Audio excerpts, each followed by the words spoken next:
वो स्नान कर ले और ये पूरा मामला शांत हो जाए। आप देखिए रिपोर्ट। स्वामी अविमुक्तेश्वरानंद विवाद पर समाजवादी पार्टी के अध्यक्ष अखिलेश यादव तो बीजेपी सरकार पर हमलावर हैं ही। अब उनके चाचा और एसपी नेता शिवपाल यादव ने भी इस मुद्दे पर एंट्री कर ली है। शिवपाल ने बीजेपी पर शंकराचार्य का अपमान करने का आरोप लगा दिया है और इसी बहाने कुंभ में हुई मौतों का भी मुद्दा उठा दिया। देखिए, ये भारतीय जनता पार्टी किसी का सम्मान नहीं करती है।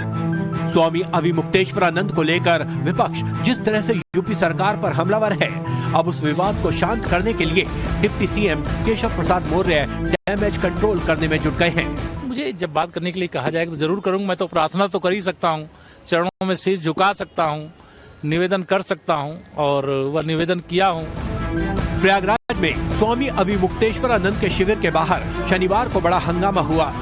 रिपोर्ट के मुताबिक 6:30 बजे से 7:30 बजे के बीच लोग पहुंच गए, जिन्होंने हंगामा मचाना शुरू कर दिया, जिसका विरोध करने पर अविमुक्तेश्वरानंद के सेवकों के साथ मारपीट भी की गई और जैसे तैसे करके सेवकों ने हंगामा करने वालों को शिविर से बाहर निकाला। आरोप है कि प्रदर्शन करने आए कुछ लोगों ने कुछ आपत्तिजनक नारे भी लगाए।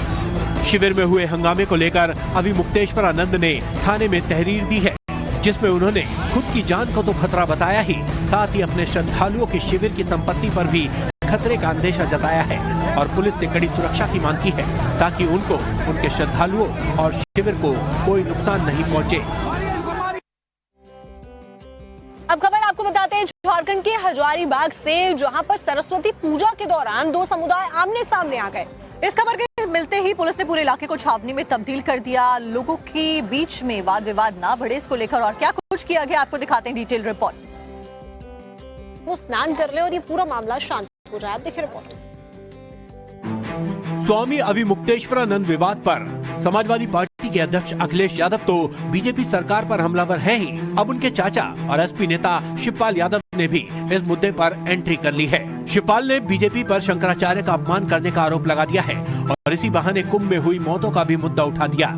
देखिए, ये भारतीय जनता पार्टी किसी का सम्मान नहीं करती है। स्वामी अविमुक्तेश्वरानंद को लेकर विपक्ष जिस तरह से यूपी सरकार पर हमलावर है, अब उस विवाद को शांत करने के लिए deputy CM Keshav Prasad Maurya damage control करने में जुट गए हैं। मुझे जब बात करने के लिए कहा जाएगा तो जरूर करूंगा। मैं तो प्रार्थना तो कर ही सकता हूँ, चरणों में शीश झुका सकता हूँ, निवेदन कर सकता हूँ और वह निवेदन किया हूँ। प्रयागराज में स्वामी अविमुक्तेश्वरानंद के शिविर के बाहर शनिवार को बड़ा हंगामा हुआ। रिपोर्ट के मुताबिक 6:30 बजे से 7:30 बजे के बीच लोग पहुंच गए, जिन्होंने हंगामा मचाना शुरू कर दिया, जिसका विरोध करने पर अविमुक्तेश्वरानंद के सेवकों के साथ मारपीट भी की गई और जैसे तैसे करके सेवकों ने हंगामा करने वालों को शिविर से बाहर निकाला। आरोप है कि प्रदर्शन करने आए कुछ लोगों ने कुछ आपत्तिजनक नारे भी लगाए। शिविर में हुए हंगामे को लेकर अविमुक्तेश्वरानंद ने थाने में तहरीर दी है, जिसमें उन्होंने खुद की जान को तो खतरा बताया ही, साथ ही अपने श्रद्धालुओं की शिविर की संपत्ति पर भी खतरे का अंदेशा जताया है और पुलिस से कड़ी सुरक्षा की मांग की है, ताकि उनको, उनके श्रद्धालुओं और शिविर को कोई नुकसान नहीं पहुंचे। अब खबर आपको बताते हैं झारखंड के हजारीबाग से, जहां पर सरस्वती पूजा के दौरान दो समुदाय आमने सामने आ गए। इस खबर के मिलते ही पुलिस ने पूरे इलाके को छावनी में तब्दील कर दिया। लोगों के बीच में वाद विवाद ना बढ़े, इसको लेकर और क्या कुछ किया गया आपको दिखाते हैं डिटेल रिपोर्ट।